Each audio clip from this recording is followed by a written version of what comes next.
Kung maaalala nyo si Boss Emerson na nagpapa-challenge sa atin lagi ay iniimbitahan tayo niya sa 5v5 ng buong Team Stratos. Meron din daw siyang ipapalaban sa atin pero sikreto lang daw muna. At kapag manalo nga daw tayo ay papakainin ng buong Team Stratos sa mga inasal. Nagbigay na rin siya dito ng pamasahe at hinahanap na namin yung exact na location. At 9 katao pala yung dinala ko sa Team Stratos.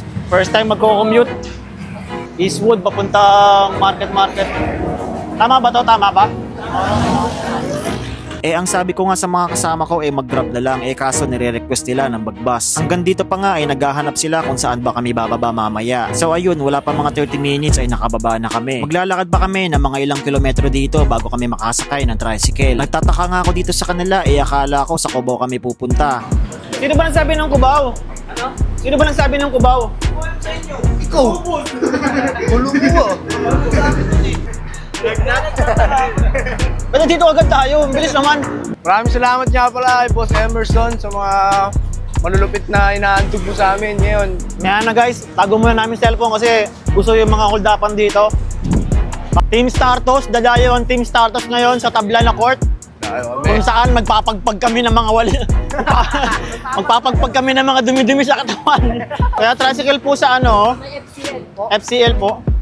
Dalawang tricycle po kami. Dito na po ako. So ayun nga guys, ito na yung pinakahuling transportation na sasakyan namin papuntang venue. At yung nakarating na nga kami dito ay dali-dali naming hinanap yung court. Sir, excuse me, dito po ba yung ano, yung court?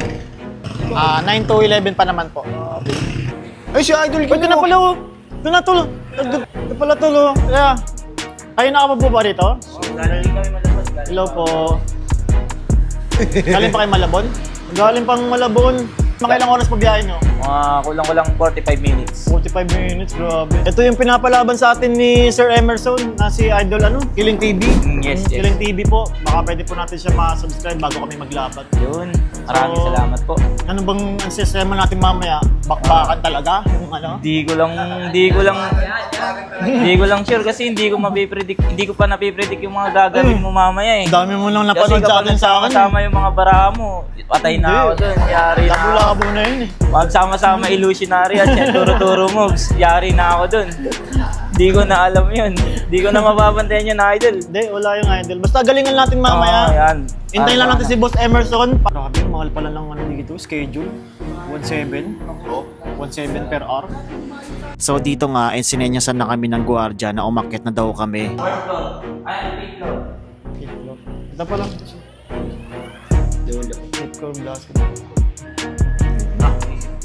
So ayun, nasa 5th floor daw yung basketball court. Nagulat nga ako dito walang pinto yung elevator. May nakaseparate na pinto para sa court. So yung pagkapasok nga namin dito namangha ako ng sobra dahil tabla yung floor. Sobrang ganda, may mga upuan sa gilid tapos may dalawa pang ring sa kabila ang gilid. Meron din mga electric fan na mga malalaki. Kaya pala 1.7 yung court dito dahil napakaganda tapos tabla, malinis. So ito na yung pangalawang beses na napuntahan ko na tabla. Yung una napuntahan ko na tabla sa sa Yenares Complex. So pinag 5v5 ko muna yung Team Stratos dito. At eto na nga, dumating na si Sir Emerson. At maglalaro daw muna kami ng 5v5 bago 1v1. Kampi kayo? Kampi muna kayo? Mamaya na kayo magbabakbakan pala. Pasalo yung mga illusionary. At kasama ko rin pala dito si Hamtime. At grabe nga yung ginawang pasa sa akin dito ni Sir Emerson. Nagkaroon talaga ako ng kumpiyansa. Akala kasi ng mga viewers ko hanggang 1v1 lang tayo. At grabe nga yung ginawang highlights ni Hamtime dito. Sumabay pa yung kalaban niya So dito yung nakahawak na tayo ng bola nag-crocodile style tayo. Malaigwadala na crossover. At grabe nga yung highlights na pinakita dito ni Killing TV. Napakaganda ng pasa niya kay Sir Emerson. So ayun guys, ngayon na lang talaga ako uli nakalaro ng whole court. Kaya dito palong-palo talaga ako humawak ng bola. Napaka-humble nga ng ginagawa dito ni Killing TV na halos pinapasahan niya kami lagi at ang ganda ng tira ni Sir Emerson.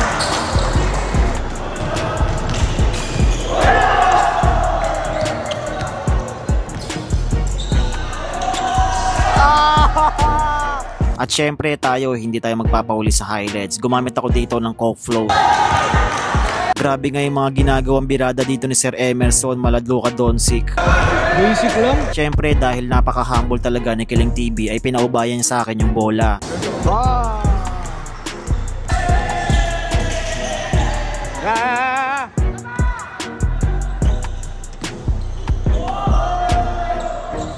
At yung pagkatapos nga ng laban namin dito, ito na yung pinaka moment of truth. At syempre, wag na wag nyong kakalimutan na mag-follow kay Sir Emerson de la Cruz, ang may-ari ng buong Easy Jersey. Pinamiss ko na kay Killing TV dito yung bola at 1-5 score lang yung pinag-usapan namin. Dahil 15 minutes na lang kasi ay magsasarado na yung court na pinaglalaroan namin. Sobrang ganda ng stancing dribble ni Killing TV dito. At yung dumiretso nga siya sa left side ay napa-stop over siya sa bibiglaang fadeaway shots. At yung sa unang possession nga natin dito ay bantay seguridad agad yung ginagawa ni Killing TV. Mahilig din siya magtapik sa bola kaya napipressure tayo. Marami ako sa kanyang mga ginagawang mga different angle of switching kung saan ba tayo dadirect. At yung panay sundot niya nga dito ay binilisan ko mag-sprint sa left side.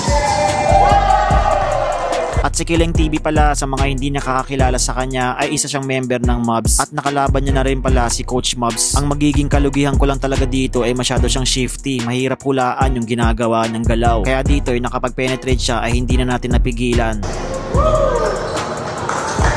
Sinubukan kong gumamit sa kanya ng blessed hand at gumana naman sa kanya. Ang kaso lang hindi tayo makapag-penetrate dahil ang bilis ng recovery ng depensa na ginagawa niya. At kinakapa-kapa ko pa rin yung court dito dahil iba yung tabla. At yung hindi nga ako makawala sa depensa na ginagawa niya ay gumamit ako ng sulyap tingin technique. Sulyap tingin!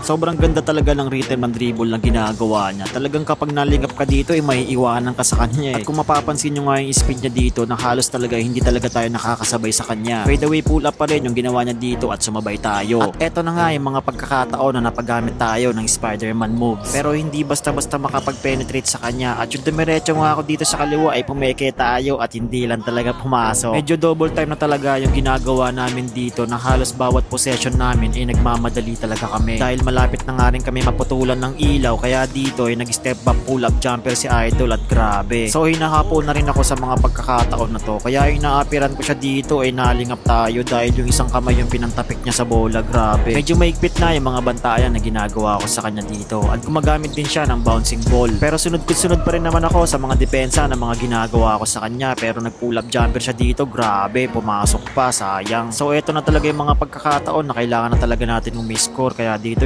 between the legs tayo ng madami sa bibiglangang penetration sa right side through the layup basket. Sobrang ganda ng ginawang tricks ni Idol dito at napanis tayo dahil hindi ko rin kasi maintindihan kung saan ba napunta yung bola dito kaya umaatras na lang ako. Iwan na iwan talaga grabe. So wala na, pagod na rin ako sa mga pagkakataon na to kaya ayoko muna mag-dribble. Kaya yung dumirect na ako dito sa right side ay sigurado ko na talaga yung score na ginawa natin. At yung sa last score nga na gagawin niya ay sinubukan ko mag-pressure defense ang kaso lang ang galing niya mag-bounce ball dito. Ang ganda talaga ng mga stanza na dribble ng mga ginagawa niya kaya iba't ibang mga switching direction na yung mga ginagawa niya dito At yung dumiretso nga siya dito akala ko titira na siya yung pala pumeke pa sa atin at nag-reverse layup, grabe.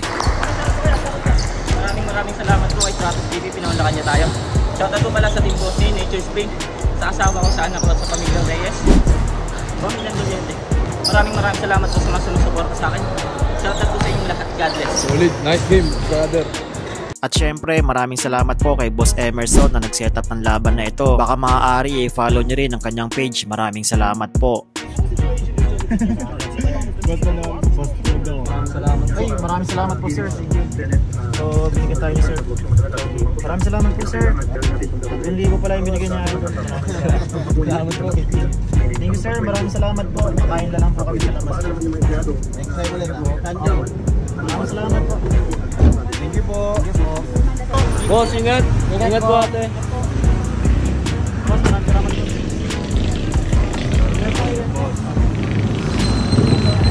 Ingat. Sa ating U-turn dito, may kainan din Grabe, TF, 3,000. Ayaw mo sila wala, nahuli kayo sa rice. Ayaw mo rice na Tangke? Sa tangke na nga kayo maglalaro. So ilan? Impacting ulit? Oo. Sinasabi ko sa'yo kanina. Hindi yung pinaka-importante ko sa'yo. Kukutsara mo ba kayo? 1, 2, 3, go. Maraming salamat po Sir Emerson de la Cruz. Solid. Kaya nang wala nun. Kung nga nakapado,